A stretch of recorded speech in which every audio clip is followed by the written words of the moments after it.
singers, welcome back to the weekly warm-up. If you are new here, hello, welcome. I'm so glad you're here. I'm Laura, and on the channel, I love to talk about vocal technique, vocal exercises, vocal anatomy to help you improve your singing and enjoy it more. Today, we're going to talk about 6 essential skills that every singer needs to have.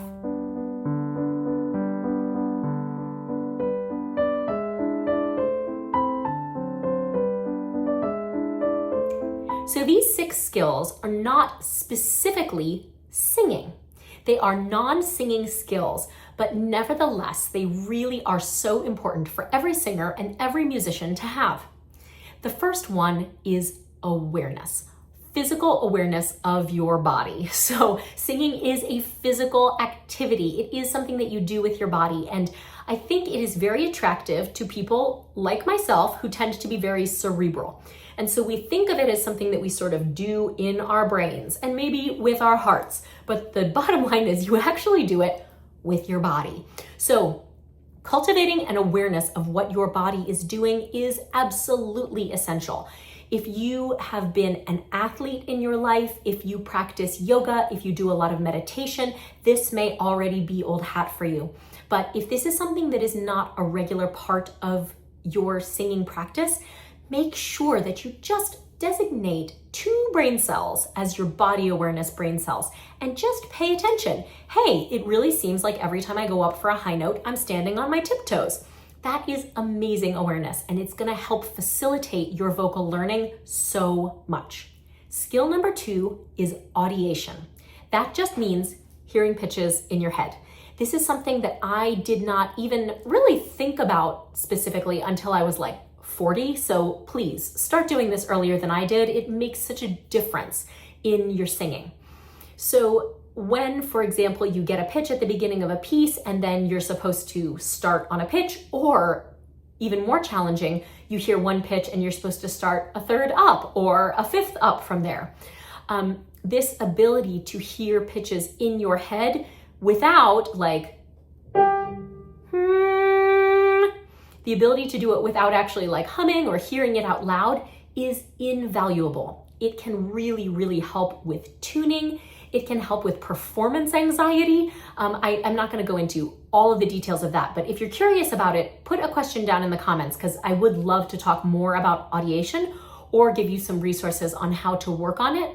But if you're just starting out, all you have to do is just when you go by a keyboard, or maybe you have a pitch pipe, or you hear a sound like a pitch on the radio, just try and create it in your head. I'm thinking that pitch right now, and I can hear it really strongly, and I'll tell you, I would not have been able to hear it strongly, hearing it as loudly in my head as I just did on the piano a year ago. And now I can sing it back because I was audiating it that whole time. This is a really wonderful skill to build. If you are like me and your brain feels like it is Kevlar against audiating, I promise you can develop this skill, but I started just like I just recommended, 1 pitch at a time. I would play it, and then I would think it back, and then maybe I would sing it. And if you're really at the beginning of this, or if you have kind of difficulty with pitch matching, it might start out by just singing it back right away. Ah, and then lengthening the time in between when you hear it and when you sing it back. But this is the most rudimentary level of audiating. As you get more advanced, you can start to just hear tunes in your head as you move around your day. So really work on this casually. It doesn't need to add any extra time to your day, but it is a skill that can help so much with your anxiety in rehearsal, your ability to start with confidence in a cappella pieces, and it will bear really great dividends.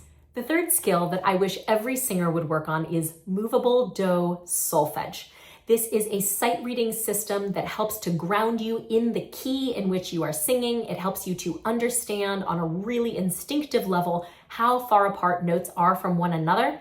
It's that do, re, mi, fa, sol, la, ti, do system. And it moves, that do moves based on what key you're in. That's why it's called a movable do. It is particularly useful for singers. So if you have an instrumental background and you think, I already know how to read pitches and figure out intervals. Why do I need this? Movable do solfège is gold for singers in terms of just helping you feel oriented in a key, even when you're singing a cappella. The way that I would recommend that you work on this is by checking out Giuseppe Concone's The School of Sight Singing. This is a book that really works through a very slow and steady curriculum that helps you to really memorize the scale steps and then start to work them in different intervals, different patterns, and eventually in simple melodies. So it's available free on IMSLP. I will link it below, and I think that that would be the ideal summer project for any singer. The fourth non-singing skill that every singer should be working on is poetic analysis. Do I sound like a school teacher or what? But I am telling you, it is so easy to sing through a whole song or a whole concert, especially if it's in a foreign language or it's a text that you've sung over and over again. It's just so easy to just produce the words like a reading robot and not connect to what that text means. And your own experience, but also your ability to communicate, which is the whole point of music, will be so greatly enhanced by just a careful reading of the poem.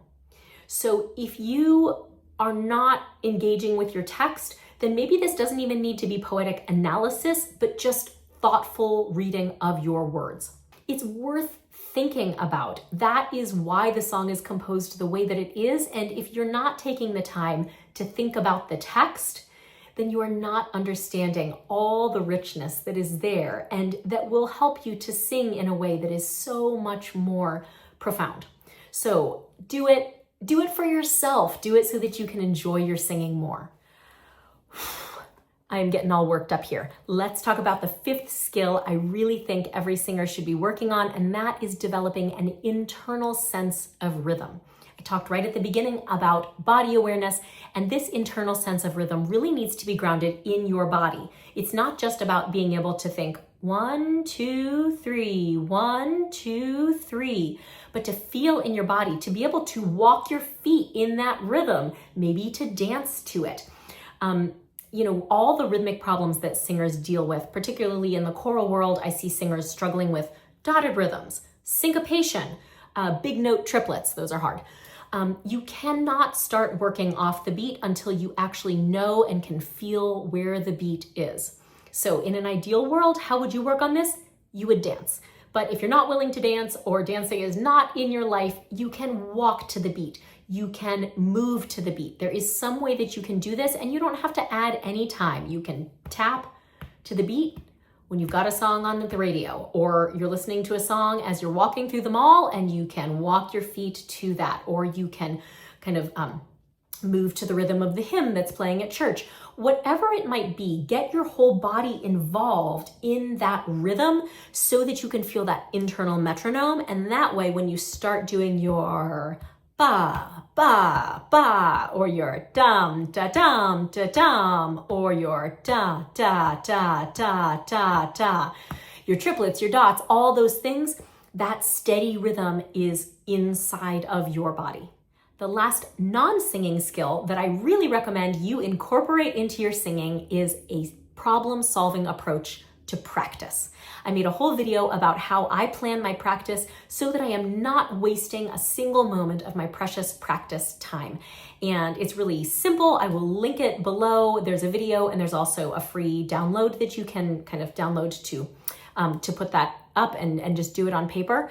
But the bottom line here is that if you are using your practice time to really say, I have a problem with this passage, this skill, this physical coordination, and you work on it, that is how the improvement actually happens, rather than just kind of singing things over and over again and hoping that they will get better in time.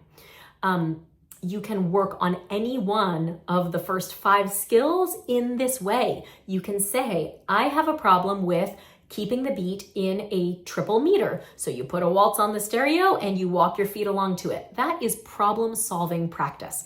So I hope that that will kind of underpin all your other work on these other skills. I hope that you will work on these, maybe one, more, all of them this summer.